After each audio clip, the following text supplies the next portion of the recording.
Good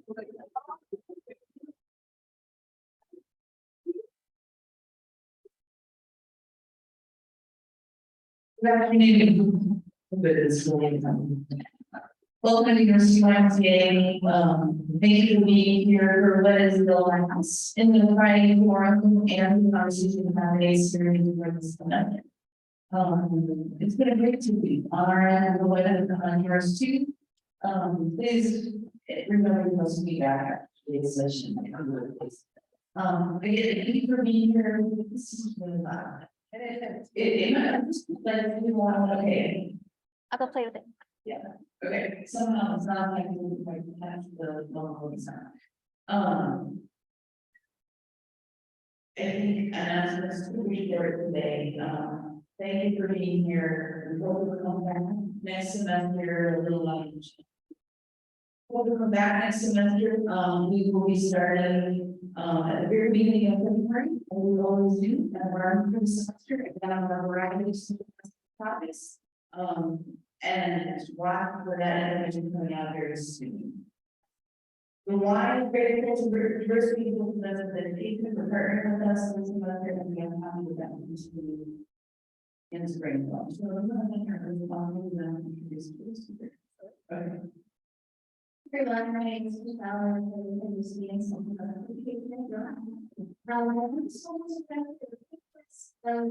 some of the many great sponsors of our series, just because they help make it possible. So we have Center for Advanced Study, the Humanities Research Institute, the Women in Gender and Global Perspectives Program, College of ACES, College of Fine and Applied Arts, the First Mennonite Church of Champaign, Urbana, the McKinley Foundation, the Social Action Council of the Unitarian Universalist Church of Urbana-Champaign, Urbana-Champaign Friends Meeting, the Student Cultural Programming Fee through the University, the Center for Global Studies and the U.S. Department of Education Title VI Grant, Center for Innovation in Teaching and Learning, Department of African American Studies, Office of the Provost, School of Social Work, College of Education, and then Urbana Public Television for being here, and WBMT Radio for always being here.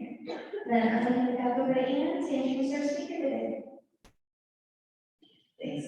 So I think our speaker today is known to lots of folks for a lot of different reasons. So I'm going to do a very short bio here and let Tracy expound as he chooses to on some background stuff. Tracy Dace is the founder and executive director of DREAAM.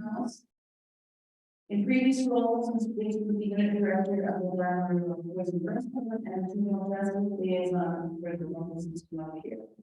While serving as the unit director, he directed the group-based mentoring program called Motivating More Than Youngster and Free to reach and support young men involved in the organization by the juvenile justice and mental health systems.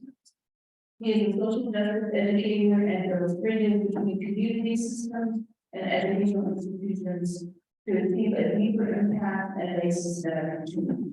If you've been around this series this semester, you will remember that on 2 or I think 3 occasions, different folks referred to Tracy Dace as a real example of somebody who walks the walk of social justice, and that shows, I think, in everything that he does.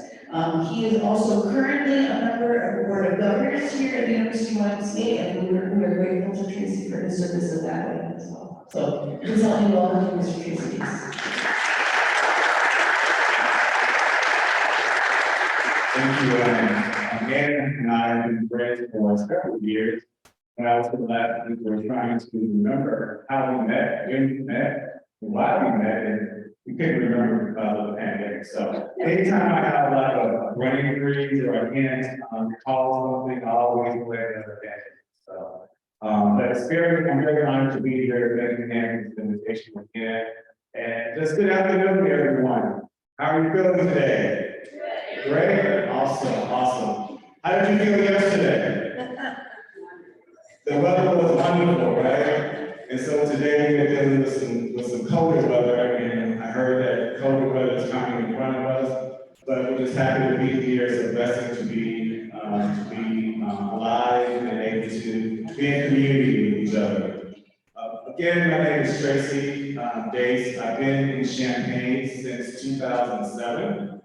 I came here to pursue a doctoral degree in special education.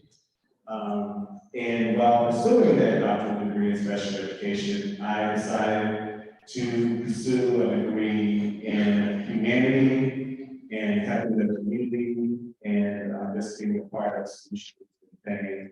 And most importantly, just being in the lives of people, right? Walking alongside of them, supporting, learning, giving, taking, building together. So that has been my PhD here in Champaign County, that type of work and that type of impact and that type of purpose in my life.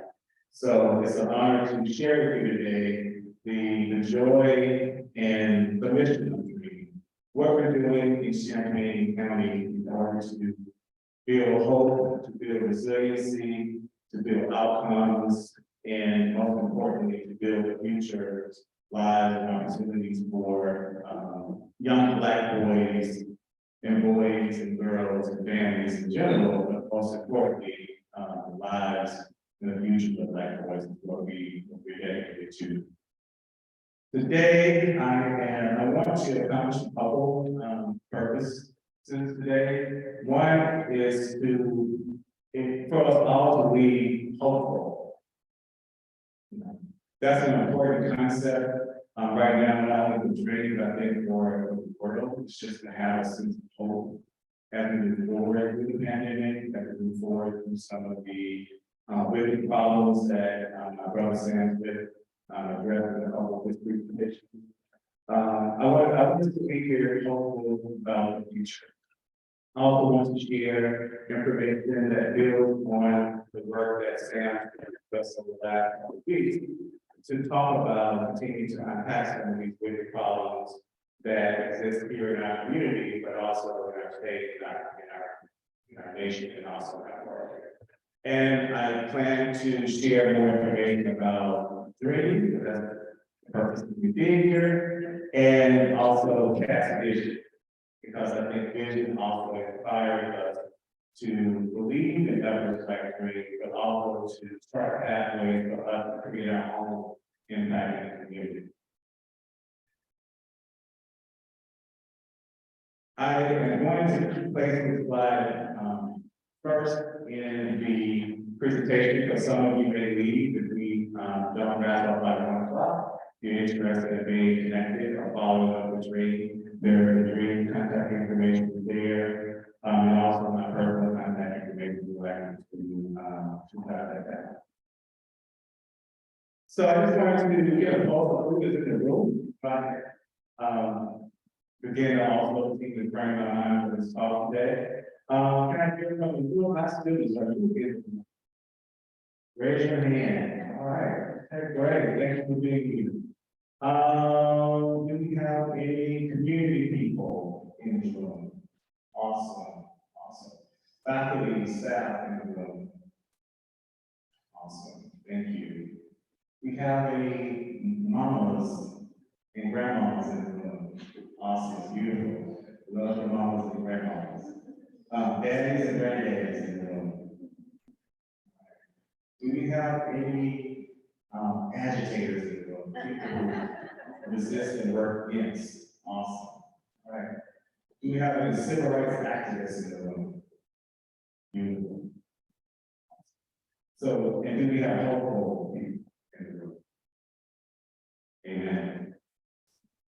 Well, I want to begin also today by contextualizing some of the experiences that I have had, community, people in this room that we've had, some of the inspirational work that I've read and studied in order to get the DREAAM on this walk in the room.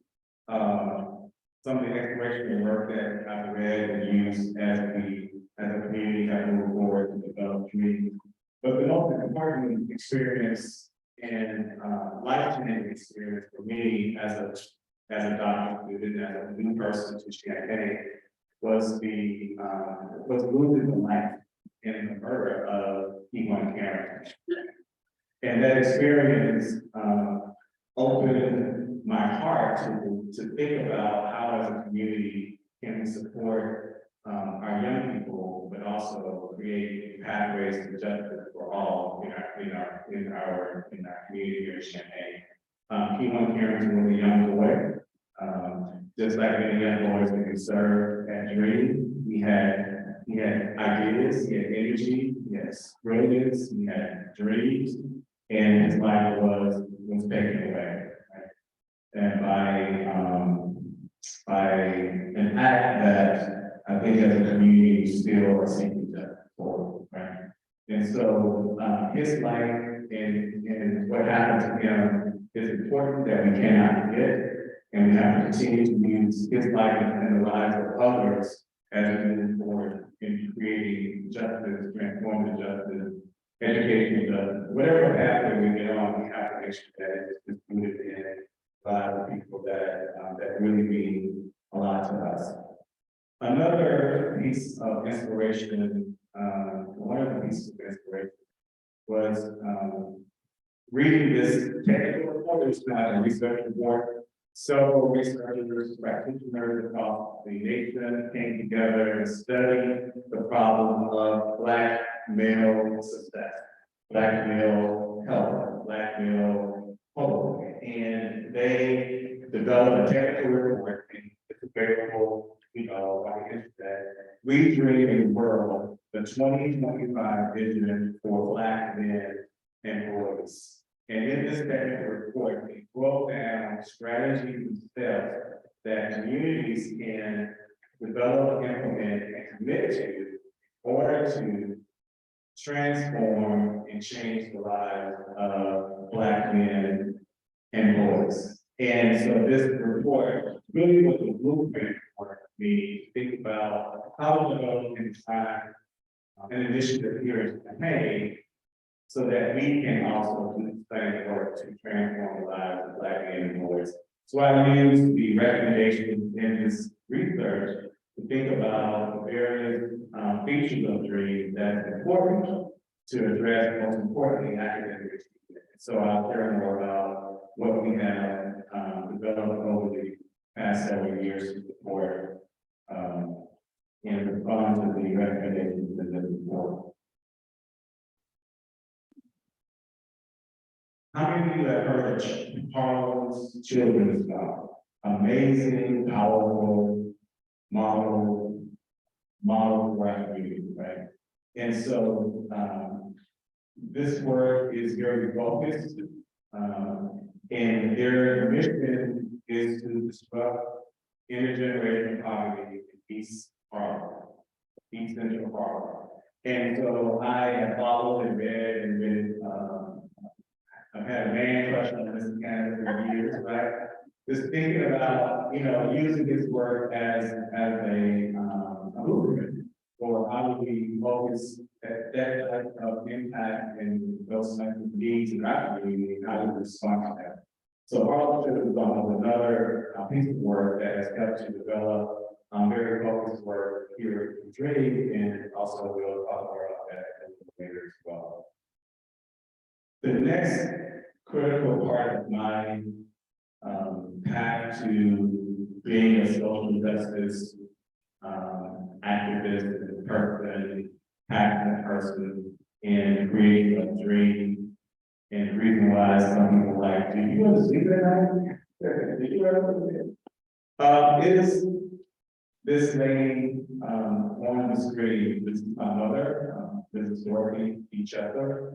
She recently passed in January of this year, and she was a person who walked the walk. She was the mother of 5 children, 3 boys, 2 girls, all of the college educated. He also used to finally stay, and I was in jail.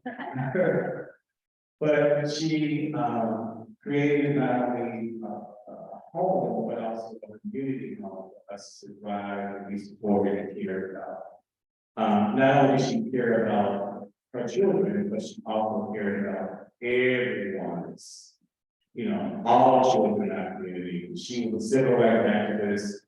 She organized and led two boycotts in our community to resist and agitate against injustice and disparity. And I boycotted with her, I picketed with her, I sang freedom song with her, I was in a hot sun with her in Mississippi hot sun. And so I was able to watch and be under her leadership to see how such a community can come together and create change. We do not have to wait on the system, right? We as a community, as a village, we can organize and set for a mission and a plan to actualize those, better those for our kids. So I give much honor and respect to my mom for being a source of inspiration for me, and also inspiration. Another, reason why this work is so important to all of us, particularly to me as the founder of DREAAM, are this group here is these young faces, these young boys. Just to imagine their futures, to imagine the possibilities, the opportunities for them. To imagine their families. But also we have to think about their struggles, their fears, their challenges, their needs as well. So all of that is really the reason why I get out of bed every day. I think it's also the reason why many people on the DREAAM team, staff, we get out of bed every day, we get out of bed encouraged, ready to work, because they are the most important, elements of what we do. They are the reason why we need a DREAAM, we need a Boys and Girls Club, we need a Juvenile Justice Support Initiative. These young people right here deserve to have those opportunities. So I share with you some context about why and how DREAAM was created. Now I want to spend the time really building on Sam's work over the last couple of weeks to really think about some of the big problems that we are still struggling with, both locally, nationally, as we think about how to reach excellence, and also how to reach academic achievement, and also how to be proactive around education. So this is, I'm going to share with you some of the way we take them, right? Many of you may know this, but it's also a way to hear it, so that it keeps us motivated to change it. When you think about why Black boys, I've had that question from day one of starting thinking, we have to focus and have very intentional strategies and support to report out Black boys in reaching their limits, right? When you look across the research, the data, the experiences of people in our community, Black boys are most marginalized, disenfranchised, disconnected, dehumanized, across all of these various systems.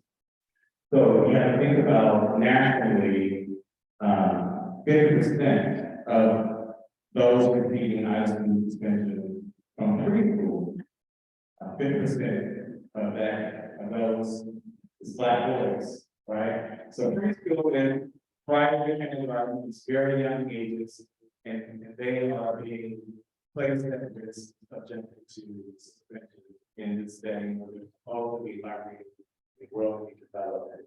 So you have to sit on that for a minute and say, why that? Slightly under half of Black male high school students graduate on time. Think about that and ask yourself, why is that happening? And if you were to look at the data around college success that really haven't moved or changed over a number of years, approximately 68% of that small percentage of more than 0.3% actually do not graduate from college. Right? So as you can see, looking at these two data points, this trajectory, students are not being successful for Black boys in preschool, then that moves through the public educational pipeline system, and then when they enter college, they're still not being supported or have not achieved the skills or be successful in the college setting. So that's one of the reasons why DREAAM is important, and DREAAM is focused on Black boys, because the data shows us that they are at most need, but also they're not close to their nations. Another data point to think about is why Black youth, right? So in the school context, Black youth are more likely than white youth to experience racial discrimination and be perceived as deviant and aggressive. Black youth are subjected to harsher punishments, suspensions, and exposures, even when they exhibit the same development to be appropriate behaviors. So why Black youth is because through these experiences that they have in schools and in the community, it is our moral responsibility to wrap our arms around them and to help build hope and wellness and resiliency as they face some of these very hard circumstances. Why Black youth is in Champaign, right? So this data may be new to you, it may be hard for you to understand why is it happening here in Champaign, Urbana, where we have a great University of Illinois, so many resources that exist here, but Black youth are 12% of the population in Urbana, but in 2019 to 2020, they accounted for 84 and 94% of youth arrests, meaning young people being arrested in our community for various reasons, and being detained away from their families, away from their home and school in a youth detention center. Black youth accounted for 75% of all suspensions in Champaign School District and 65% of all suspensions in Urbana. So this was between the years 2012 and 2015 prior to the pandemic. So Black youth, small percentage of our community, however, they're disproportionately and overrepresented in many ways, some of the problems that we have. Gun violence, pre-pandemic, if you look at the numbers here, alarming high rates of gun violence in our community, and the numbers may have increased a little bit, but they're still very alarming, and we cannot stop to focus on that just because we're seeing a slight decrease. Does not mean that we have to pack up our, pack up things and move on to another issue. This is a very critical issue that's impacting the whole community, but it's definitely impacting a lot of young people and families. And so we have to think about it and get this data and also ask the question, why is it happening and how do we respond to it, period, as a collective. So I share with you some context, and some of the context is very sad and heartbreaking for our community. And I always look at those things as opportunity, right?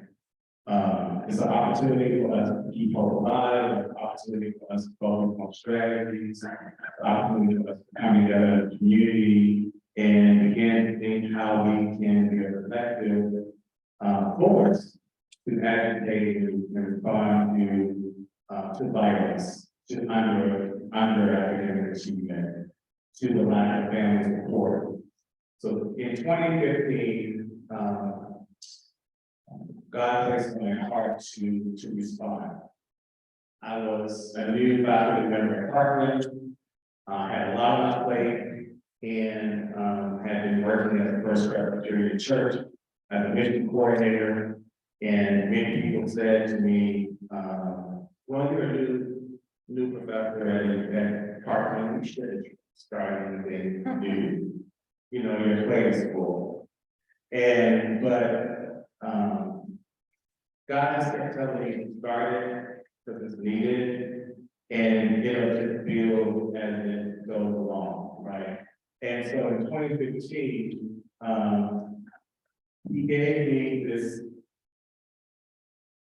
very clear vision, and even the acronym DREAAM, to focus on building a pipeline for boys starting at a very young age and staying in their lives until the age of 24. So as a community, making a very, very deep commitment and investment in the lives of people.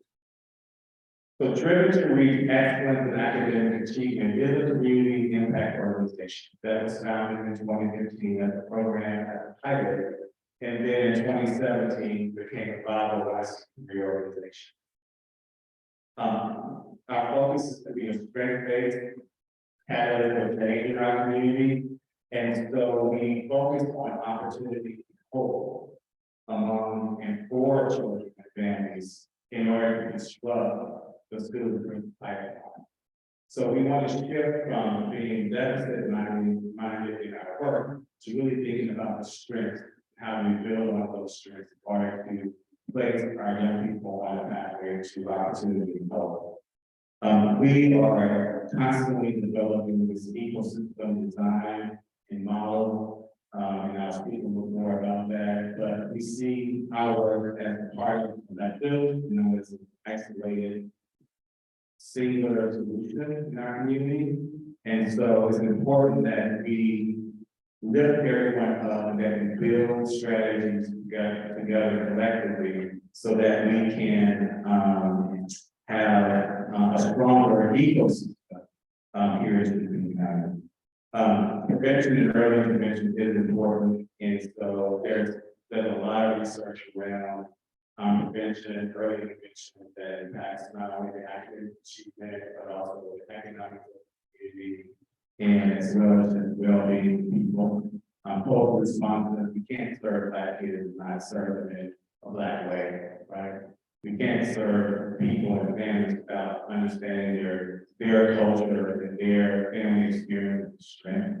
And how do we be confident and supportive of that? And also understanding that being trauma informed is important as we think about designing programs, supporting families, and having strategies that work. And last but not least is a cohort-based model where we bring boys into dream this summer, and we're building this pathway, this pipeline by engaging as in small groups of the community, but also knowing that we have to be in their lives a lot. So the dream is open 6 days a week. We have a dosage intensive model. The more that we download training, the more that we pour positive affirmations to their lives, we are building resiliency, building hope, building confidence skills. So a little bit about the training stages of development. This is outlining the pipeline that we developed over the last several years. So we have 5 stages. One is the beginner stage, that is our early childhood, pre-K stage, 3 to 5. Our elementary level is called Dream Achievers, and our 3rd stage is Dream Believers. That's designed for our middle school population, and the 4th is Dream Chasers, which is more designed for high school boys, and then the last one is Dream Maker. So our goal is to bring young people, boys, into this pipeline starting at the age of 3 and having a seamless system of support, experiences, love, all of that until they reach the age of 24. Till they reach the age of 24. We have to be there for the long haul in order to see the transformative change that we want to see across the lifespan of our young people. So I introduced this concept of an ecosystem, right? So the simple definition of an ecosystem is that it is a community or a group of living organisms that live in and interact with each other in a specific environment. Are we all part of the ecosystem? Right? And so, how can we apply that same definition to the work that DREAAM is doing here in Champaign County?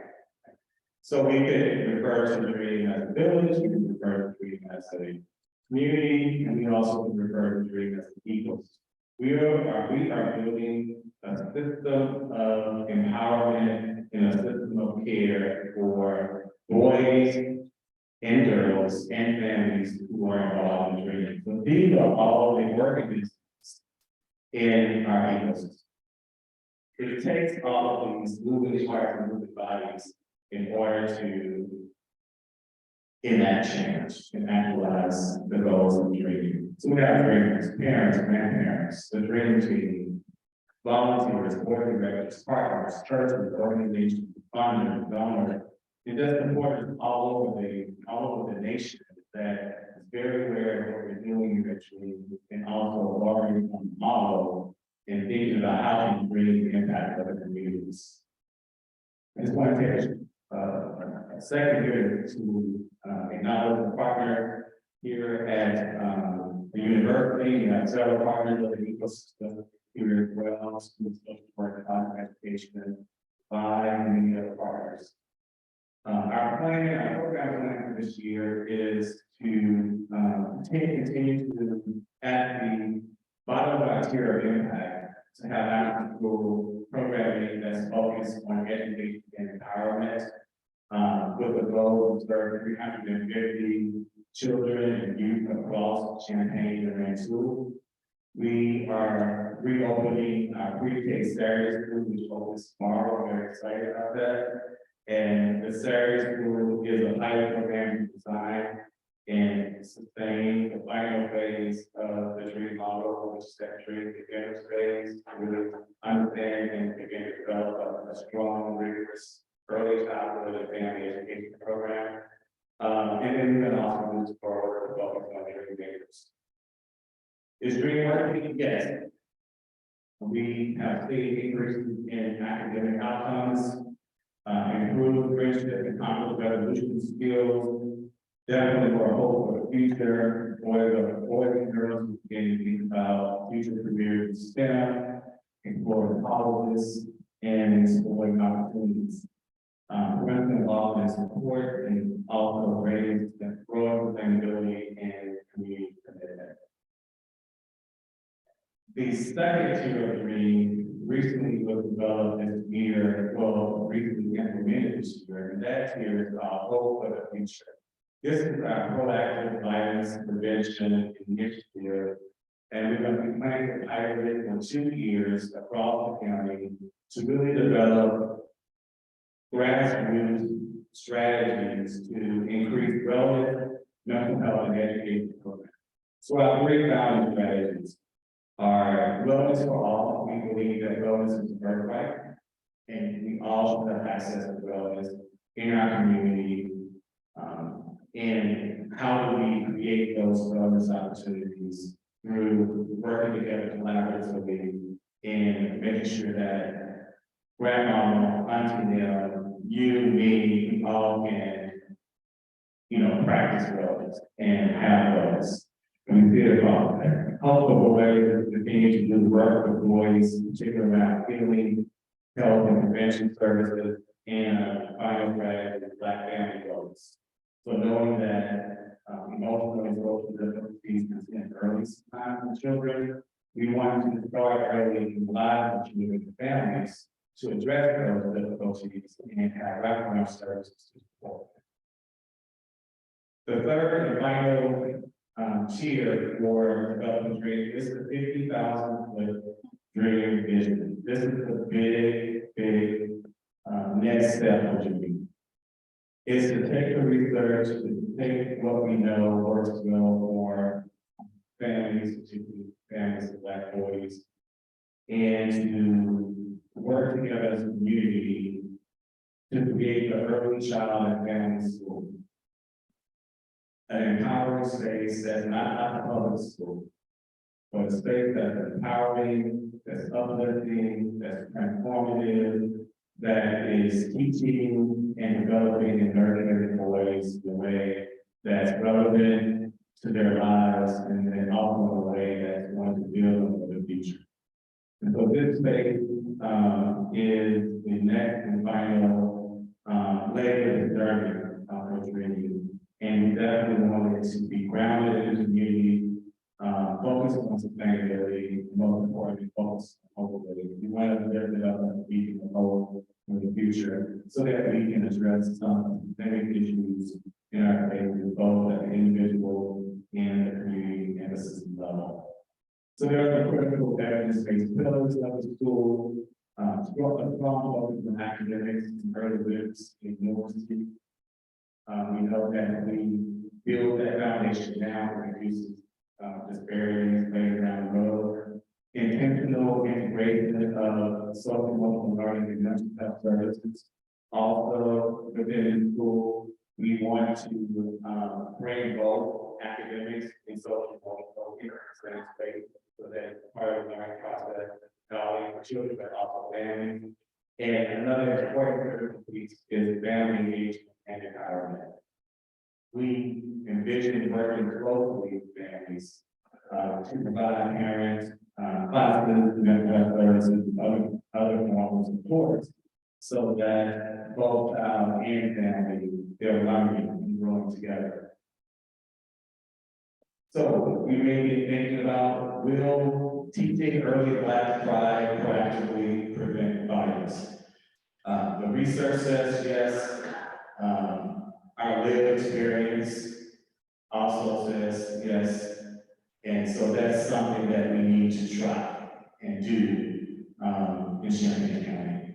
And so as we open this school, practically in the next 2 years or so, we definitely want to make sure that Black cultural education and pride is a primary priority in the way that we teach young people, and also in the way that we want to build hope. You also may be asking yourself, is early family education a plausible, proactive, violent prevention solution? And the answer is yes. The research says so. Our lived experience and our practice also support that. We just need to do it in an intentional way in our community. The research, looking at it, found that young children attended quality. The difference between early childhood education and high quality early childhood education, right? When they attend quality early childhood education, they're less likely to be identified as special education, retained during elementary school, and so on and so on. And all of the data cites that, research that if they are in early childhood education, they're less. Right. So this information is really pointing to that one solution that can be really well is to close the early childhood gap in our community. Many of our young people, particularly Black and brown students, are on waiting list to be enrolled early on. And also in our community, we do not have any full-day programs. We have several academic. And so we have to think about building hope, building the future, building sustainable achievement by also building early childhood relationships. Another example of the impact of dreams is the feedback that we receive from parents. They are appreciating the program. They are seeing that it builds confidence in their children, with also build confidence in the home. But our mothers and our fathers have worrying initiatives. And so these worrying initiatives have been compiled over the last 7 years of me. And so some of the worries are reflected in what I have here in the slides. Is these worries we know about academic underachievement of Black youth in our community, underemployment of youth ages 16 to 24, gun violence, mental health, and incarceration are some of the worries. Some of the wishes of our parents to respond to these worries is more opportunity for families that see us as a unit, see us as important together, and not always going direct towards solutions to gun violence, improve school outcomes, academic and social emotional, and we need more tangible and accessible resources within our community. These are some of the resources that's needed to further support DREAM. I'm going to just skip over this slide and get to another slide of hope. Hope is alive each and every day when we walk the DREAM house. These are images of young people, young boys, young men who have been a part of DREAM, impacted by DREAM. And I can say to you that we have brilliant, amazing, bright, young people in our community. They just need us to act as a community. They need us to come together and support their education, their career pathway, their mental health needs, and also to support their family. If you can join me before you leave in a DREAM chant, that would be great. If you want to stand up and get out of your seat. At DREAM, we have also borrowed and admired the work of Freedom School. The Freedom School experience and take a lot of what we do to empower and bring joy to the state. And so Freedom School, they have a circle called One Day, where they can cheer the chant. And DREAM is also good here, right? And so this is a call line. I'll say the first line, you repeat after me, give me a little energy, right? All right. So it's all about the future. It's all about our young people, all right? I know I can. I know I can. Be what I want to be. Be what I want to be. If I work hard at it. If I work hard at it. I'll be where I want to be. I'll be where I want to be. All right, let's try it one more time. All right. I know I can. I know I can. Be what I want to be. Be what I want to be. If I work hard at it. If I work hard at it. I'll be where I want to be. I'll be where I want to be. Thank you so much.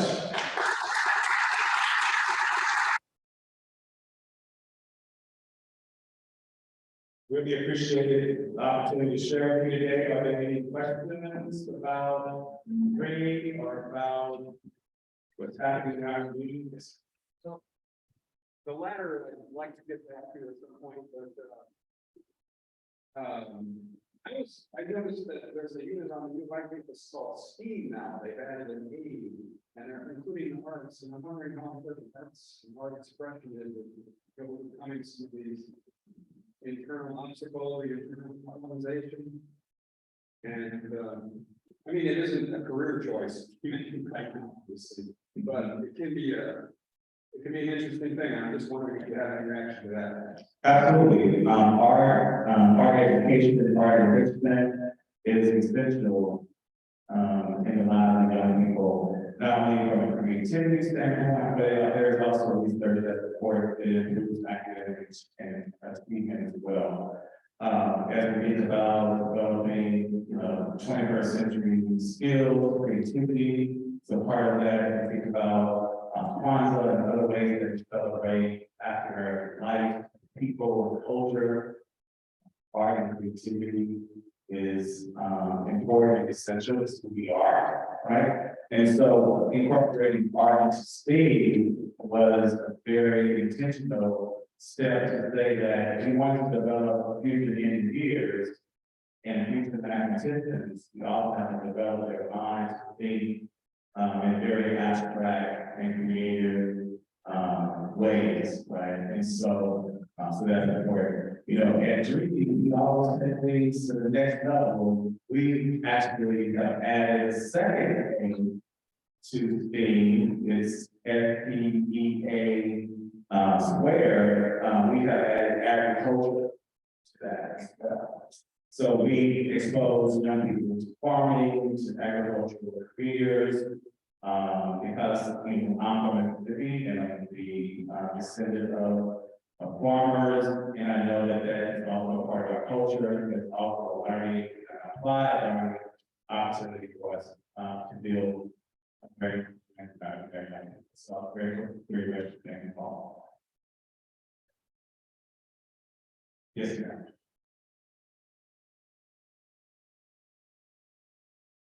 I noticed that you, talked a little bit about kind of lead involvement. Are there, do you involve parents and other family members in the programs themselves? Or is it something that is not? So we are moving in that direction of, a deeper family involvement, but also, stronger commitment to family development. And so, families not only attend meetings about dreams, but they have self-care sparing, who will also, their mental health, self-care journey. We developed a program called Black Mama Think Tank. So that's where we're bringing mothers together and grandmothers together to problem solve, think about solutions, but also the business that change.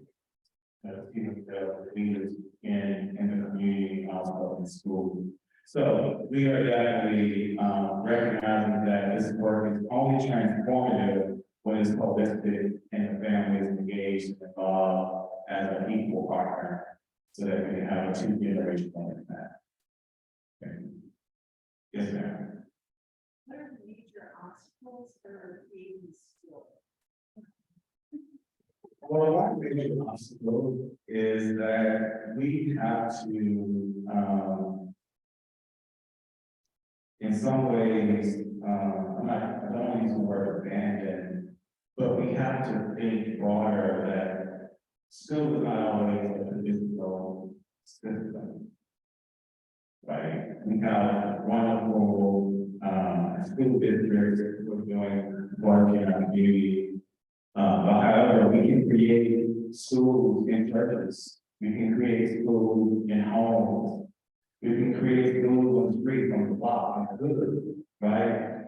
And all it takes is committed individuals coming together, developing a plan, being committed to their plan long term, and we can educate and be transformative in this process as a collective and as a community. So I think that's the biggest obstacle for us as an academic community at the University of Illinois to honor the type of work it takes to build school value our traditions and support it, right, together. So, that's the first step. And the other step, a lot of bureaucracy, but we can get to the bureaucracy when we have a strong base of people to manage that kind of work. So our goal, the first child in school, there's a lot of procedures in place to do that with the proper children and families. But if the easier one to go, then you can take it on at the charter school. Any other questions?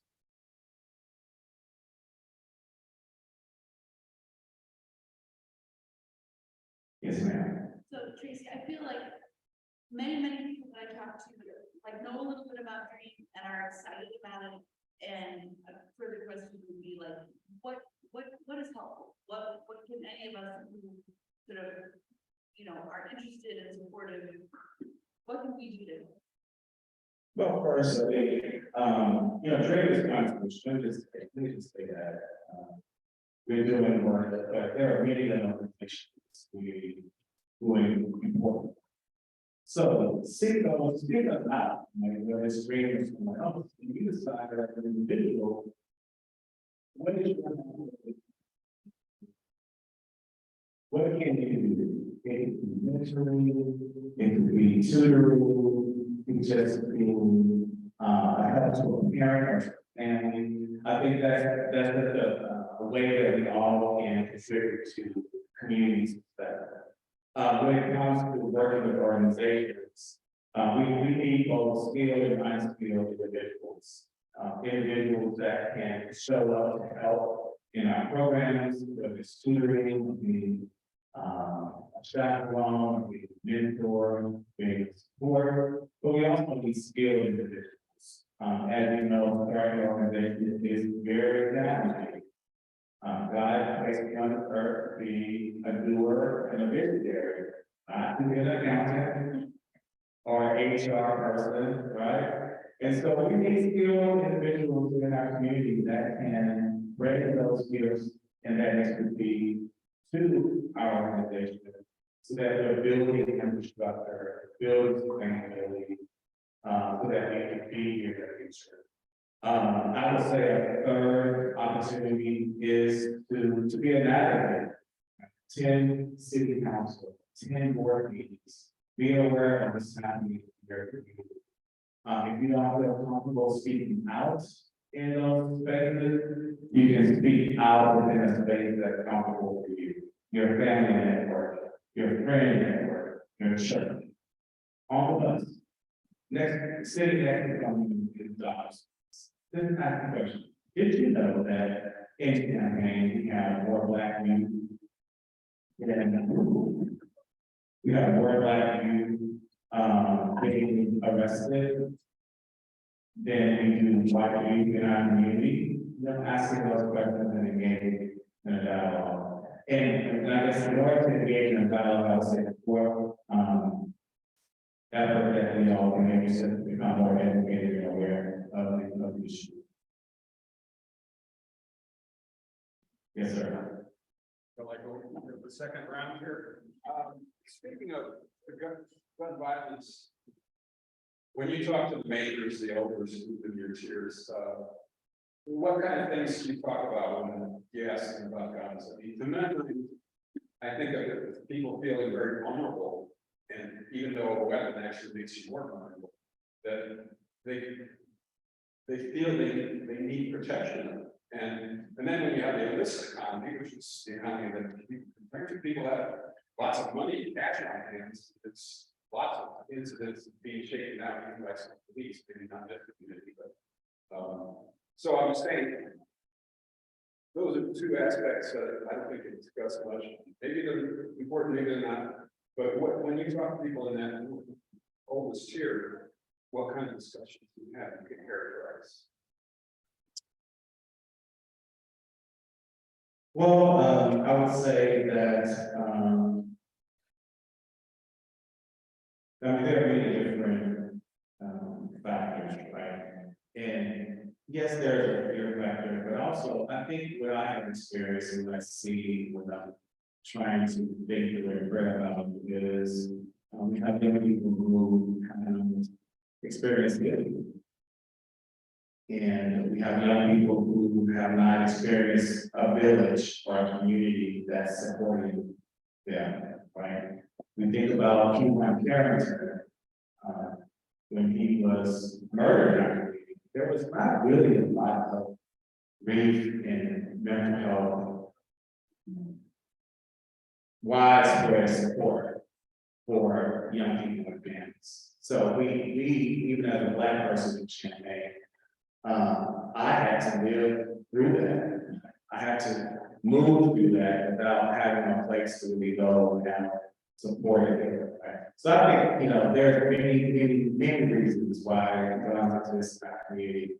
And we can't blame that on the young people who may be involved in the community. We do have to look at ourselves and what have we done to contribute to this situation and to this issue. And what can we do to move us through it and focus on the young people who need us most in order to have the ability need to make the decisions that they need to.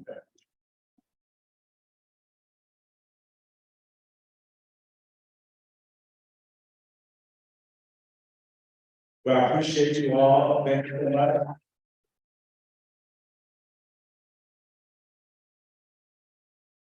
Hope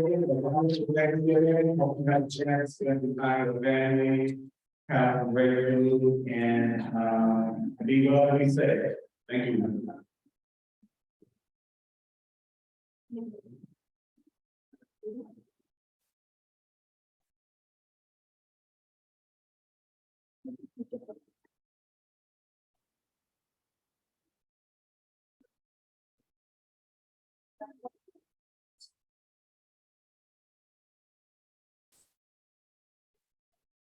Thank you. Tomorrow.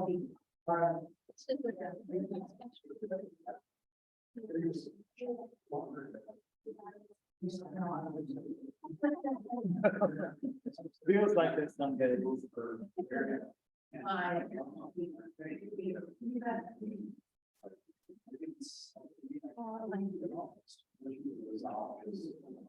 All right, thank you. So nice to meet you.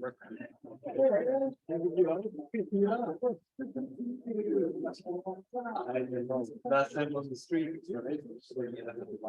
Thank you, I was late, sorry about that.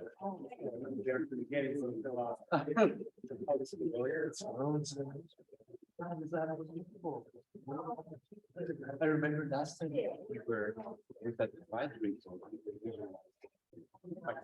There wasn't enough space. It's very cool. Yeah.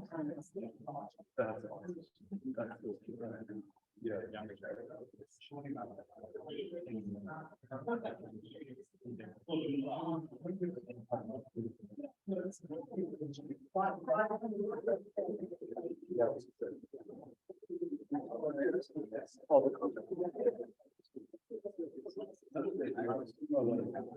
Yeah.